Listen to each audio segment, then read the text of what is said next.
Hello friends, welcome to my channel. এসে গেছি আর একটি ছোট্ট মিনি ব্লগ নিয়ে।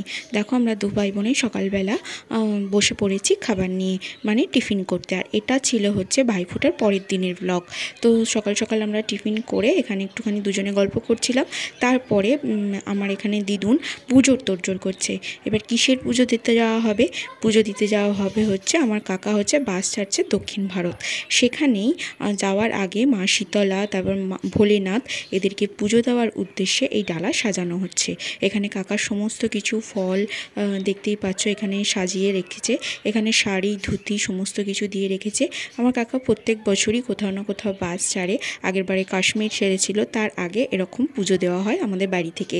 দেখো, কাকা এখানে মা শীতলা, ভোলেনাথ এদেরকে পুজো দিয়ে তারপর বাস ছাড়ে। তো সব তো জোগাড়জাতি আরম্ভ হয়ে গেছে, তোড়জোড়ও হচ্ছে। এবছর আমরা যেতে পারছি না, কারণ বড়বাবুর অফিসের ছুটি প্রবলেমের জন্য অনেক দিনের ব্যাপার, 13 দিনের ব্যাপার, যেন যেতে পারা যাচ্ছে না।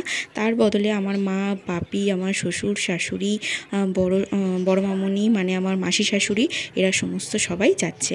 তো তারা তোড়জোড় করছে রেডি হওয়ার। তো এখানে দেখতেই পাচ্ছ ঘর একদম মুদিখানার দোকান হয়ে গেছে। চারিদিকে মালপত্র সমস্ত কিছু বাসে করে যাবে। আর এই হলো বাস। তো বেশি ভিডিও তুলতে পারোনি বাসের, এইটুকুই। তো এই ছিল আজকের ছোট্ট একটা মিনি ব্লগ।